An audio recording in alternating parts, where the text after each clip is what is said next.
how long did it take you to get to this spot?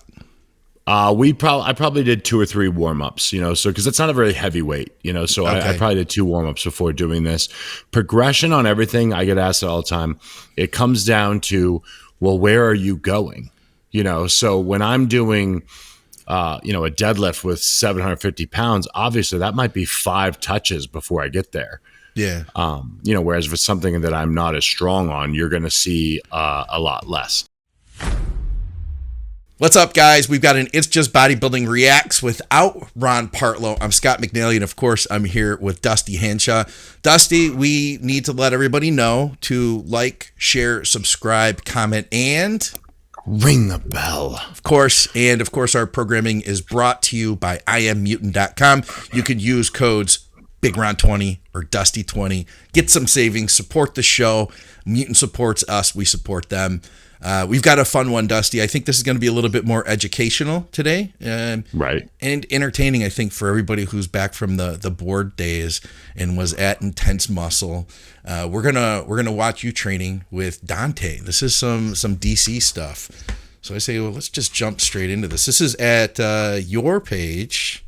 Yep. And when did you guys film this stuff? Oh, let me turn this down. Oh, this was.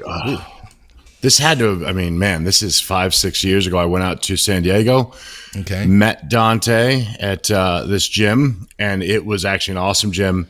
And it was really just to do some different kind of work that he hadn't even shown me. So really, a lot of what Dante did over time was, obviously I had the basis of DC training, progressive overload, but he would walk me through and try different movements, different ideas. His whole thing was trying to get me to think of different ways to make myself grow. Wait, holy shit. So this is Dante here. Nice, He's real, yes. First of all. Showed a whole bunch of different exercises, PTR pullovers, and I think we did skull, floor deads. And today I just want to show them different exercises per body part. And some he'll throw out, some he'll like, and he'll tweak them for himself. Okay, so this time, this is how we're going to do it. Yeah. So the whole thing that he was doing here was, I was coming out there, and like he said, he was just giving me movements to consider in place of things I'm doing now, to try maybe different options. And like he said, that I think, back to something, Scott, you and I cover all the time, and Ron on here is like, he even just said, try things, like them, throw out what you don't like. Yeah. His whole progression with my training was, try this. Do you like it? Does it fit you? Like here, a thing a lot of people will be shocked by. We're on a flat bench press, something that Dante literally says, do not ever do. But what you'll notice is he had me doing 5 count pauses on these before pressing anything up as we went up in weight. And to be quite honest, I don't even remember how many reps he had me doing on the end, but it was really about squeezing the muscle. We were using it to kind of wake up. I didn't go crazy heavy on any of these. And again, as people know, Dante's pretty against any form of flat bench. So I actually laughed when the first thing we did was get on a flat bench. I'm like, what is happening right now? Yeah. So, because his whole thing is the possibility of pec rupture and everything. But again, when you're doing it like this, when you're pressing that depth, when you're getting those long pauses, and he was really focused, don't just push up, squeeze up and contract. I was pretty smoked after we did these. You might want to get some of his voiceovers on here too. All right. Let's see what he's saying here. Is he talking right now? Just guess. What's that? What would you think? I was thinking you would do 245. Okay. For 20. That's what I was thinking. Matt, you might 20. Have to come down a little bit. That's sure. this? Yeah. Basically? Just grind it out. I'll be good enough for sure. 225. This is 235. You want to try 245 for 20? This 235? Well, I'm gonna wrap your elbows. Okay. Yeah. So probably this. Honestly. So you're gonna do 245 for 20, each rep with a 5-second pause in the hole. Yeah. And then he was very big, which is funny. I just did a video about this for Mutant the other day. So Dante was always obsessive about wrist wraps, elbow wraps preventatively. And this is something you hear guys argue about all the time. Like, well, don't use those unless you need them. Yeah. And his whole mindset was, well, once you need them, you're injured. So why wait until you have to do them, have to use them? Why not use them as preventative? And I would never use them. Like, you notice I've done all the warm-ups. We're talking about my set at that point before I put them on. Yeah. And it was just, again, progression. It also helped me mentally. Like, I kind of felt like I did have a little extra help before I started that working set. So I still do it now. I mean, anytime you guys watch a video of me doing like a heavy anything, hack squat, whatever, the knee wraps or sleeves, I don't use wraps. The sleeves don't go on until I'm done. Until I'm ready for the final set. And that's kind of like my little cheat mentally as well. But yeah, he's always been adamant about that. Real quick, who's this? Because we got that is else Matt Kapora. So that Okay. I trained with Matt for years and years. One of my best friends. He hung out with me for 30 days while I was in a coma. So that was nice of him. Yeah.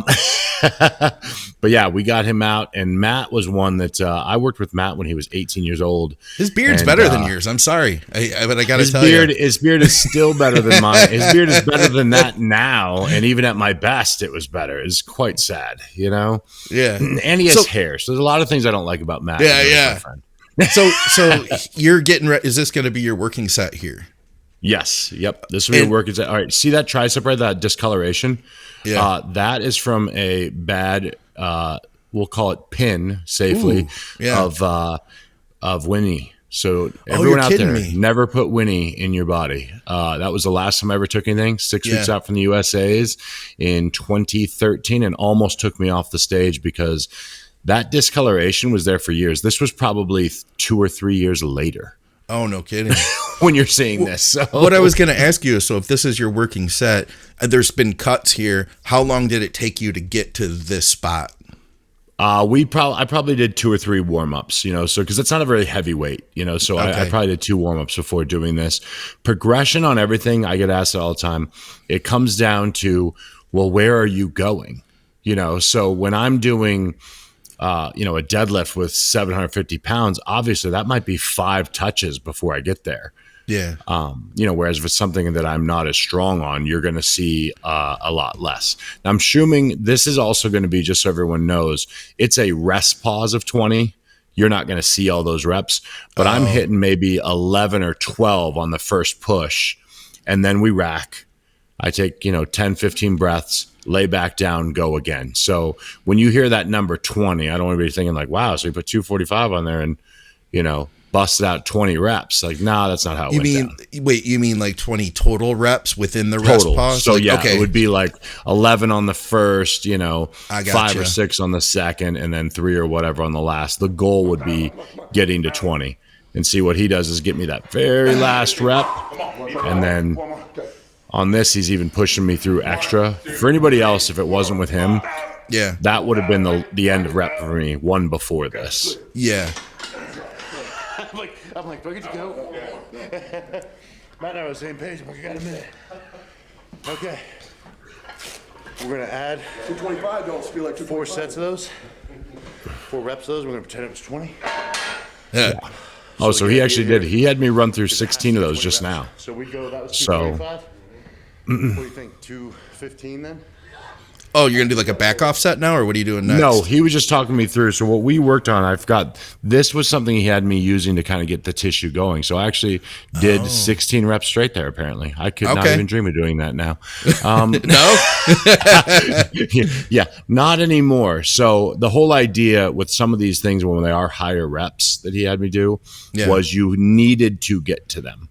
So, if it was like a hack squat, if you fell short, what I was just asking him there was, okay, since I got 16 reps, one of them being absolutely helped, so more like 15, how much weight do I need to go down to probably be in range? Okay. That was always the goal.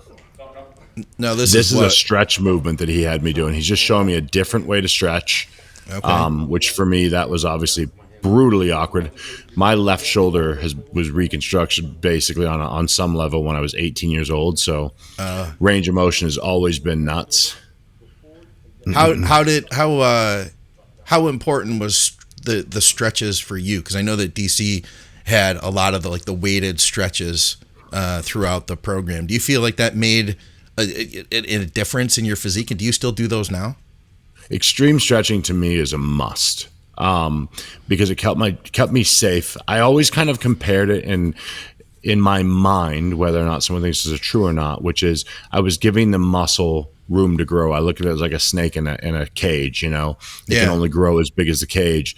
I wanted the tissue to be opened up. I wanted there to be room to put on more. It also seemed to help a lot with injury prevention, things like that. And I was always in my entire career terrible about stretching, static stretching. Okay. But stretching for 30 to a minute and a half. Oh, that's getting brutal too right now. A movement. Oh yeah, that was awful. Was game changing for me, and it allowed me to do something. If you can see in the face how uncomfortable I was, I'm not attractive to begin with, and it's getting worse. You got to time those too. You know, if you haven't done it before and you're like, oh, I'm going to try one of those, DC static stretches, you go to do it, you get 10 seconds in and you're like, oh yeah, I had enough. Be like, no. You still have 20 seconds left, you know? Oh yeah, no, we would push like, so that, you know, a typical stretch for me was 45 to 60 seconds minimum. Okay. Really pushing into them. So, the only thing that I do kind of remind people with those is that's not a progressive side of DC. So you don't need to be thinking I did a 80-pound, fly stretch, so I need to go up in weight. Yeah. You know, it's just really pushing through. And a big thing on stretching, since we're on it with anybody watching, is stretching under load, extreme stretching. You want to make sure that you are pushing into the stretch. So example, if you're doing a stretch for your lats, and you're hanging, a hanging stretch, as soon as it starts to hurt, your brain says, let's reduce pain. So how we do that is pull, lessen the stretch, and that will actually take pain away. Instead, what you want to be doing is saying, okay, I'm going to take a deep breath, and I'm actually going to relax further into the stretch. It's going to get worse. And that's how you really take full advantage of those. So anytime you watch a good video, I think I've even posted some of the extreme stretches, as it starts to hurt more, I would just take a deep breath and then breathe out and just like try to melt further into the stretch. And it really took it to the next level. But it kind of became fun because just like the sets, you'll be shaking, like literally shaking. And you're like, I can go 5 more seconds. And if you have a training partner, I would have him doing the counting for me. Okay. Because it's kind of like a microwave second when you're waiting for your food to get done. Yeah, when you're real hungry. They seem longer than they really are, you know? And you're like, that was at least 20 seconds. They're like, that was 4 seconds, bro. So, hey, one more question for you. One more question. So we saw the chest press, then we saw the stretch. Is that all the workout was, or would there have been more to like, what would this actual workout look like? Because I know there were more videos in the series. Yeah, so what we were doing that weekend was just bouncing. I did like the whole body in a day that day. Okay. So what we were doing was a lot of different things to consider adding into my routine. A typical chest workout would have been one pressing movement. So it could have been that. Yep. And then it would have been like one fly movement. So I would have actually used that as a finisher because it was a set of 20. So you would have seen me do a rest pause on a incline bench, on a Smith machine, on a machine press of some sort. Yep. Then I would have finished with that movement looking for 20 straight reps with that stretch. So, or should that set pause at the stretch. So that would have been something that would have come in at every single chest workout moving forward. So I would have said, went in one day and done incline Smith. Then I would have done that. Then the next time I got to my press day, it would have been, a incline barbell. And then I would have went to that and done it again.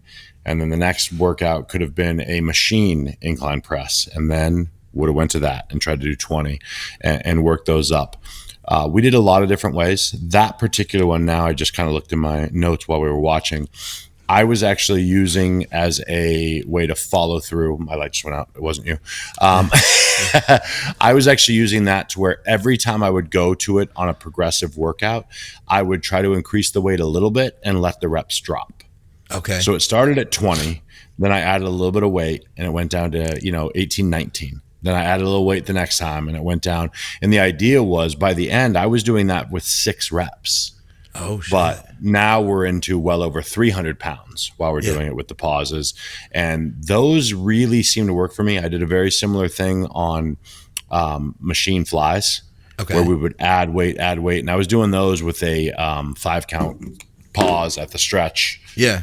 In that way, and squeezing forward. And that was another one where next thing you know, I had 2 plates attached to the stack and you're looking for like 6 reps when it started at 20. Those really, really helped.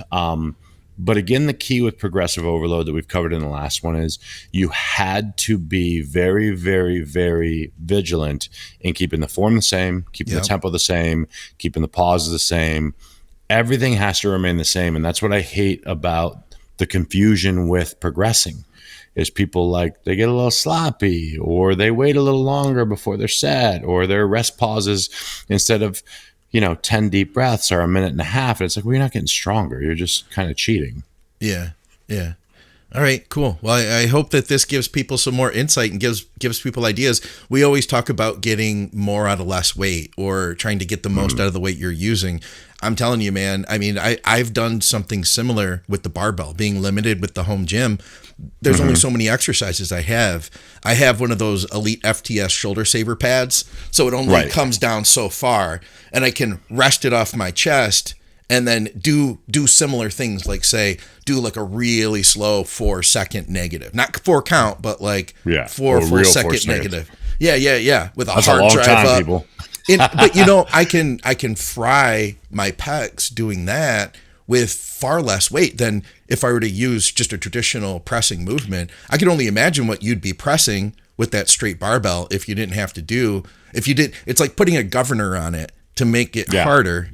I could only imagine. Well, harder and safer.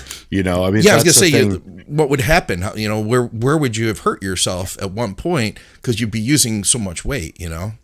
Yeah, and you want to look at that. Like you nailed that too. Is how can you do that on weaker body parts that maybe have injuries, or how can you do it on stronger body parts to stay safe? I mean, we've talked about that on the show before. Ron hammered me because of my strength on some of my pressing for legs. He's like, you've got to find a way to make less weight heavier, because I was also reaching a point of risk to reward, it wasn't there anymore. Yeah. And I found that for a while it was much harder to go down in weight, go slower, and that's the thing I found to look at as well, is there are movements you will find, and you and I've talked about this before, when you did your back training, you really altered your execution and your back changed a lot. And you knew right away, you were feeling it differently. Yeah. I really think that's another thing people need to look at. You may get into a movement, say, I like doing a real slow hack squat. And you might go, that did nothing for me. Yeah. That's okay. I hate that people go, I didn't like it that way. And they're almost confronting you. I'm like, well, then don't do it. That's very key. I mean, if you watch me have this conversation, then you go watch me row, you'd be like, that doesn't line up. There's literally very little control to his negative. And he just went on a tirade about a 4-count negative. It didn't help me in those. I really did find that I didn't get as much activation on my rowing, but pull downs, pull ups, rack chins, the better the negative, the better the pause at the stretch, the more they hurt. So, play into that as an individual. I think that's really, really key with any kind of bodybuilding, any progression, is ignore what I say, what Scott says, what anyone watching you says, and what do I feel? That's I feel like I've become the anti science. And I don't mean don't pay attention to science, but don't just live and die on it or on influencers. What do you feel? I'll ask that to clients when they're doing a ladder. I'm like, where do you feel that? Because I'm watching, it's just terrible. They're like, my traps. I'm like, so it must be wrong. Yeah. Yeah. And if you say I'm my delts are fried and I think it looks funny, I'm like, well, shit, leave it then. Yeah. I mean, for now, leave it alone, so don't be told by anyone but your body what is functional for you, and have that the humility to listen to yourself. It takes that, it takes the humility to maybe even back off the weight, figure things out, do what you need to do to figure it out for you, and then ultimately get stronger. Absolutely. Progress, look bigger, have more fun. We appreciate you guys tuning in for another episode of It's Just Bodybuilding Reacts. What are we going to do, Dusty? We are going to share, subscribe, comment, and ring the bell.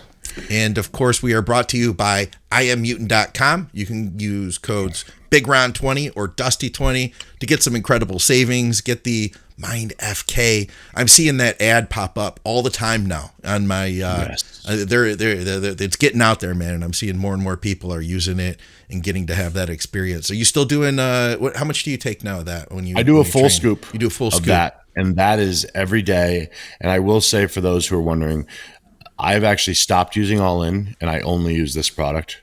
So this isn't like you got to take this also situation. Yeah. I really think people should try it, see what they think. I have found that because it has less stims in it, it's very little, 75. Yep. It doesn't affect me negatively in any way for back, for legs, whereas some of the products with more stims, you know how that works. Your breathing goes haywire. No bueno on a 20 rep hack squat. Yeah. And then good luck trying to eat your post-workout meal when you're all stimmed out like that, you know? Exactly. So give it a shot. So as I think, and remember, you can save 20% using mine or Ron's codes that Scott just listed. Yes, and thank you to everybody from the Patreon. We appreciate you guys. I'll have links to that below, as well as to Mutant, and for another episode of It's Just Bodybuilding Reacts. Nicely done, Scott. We'll see you soon.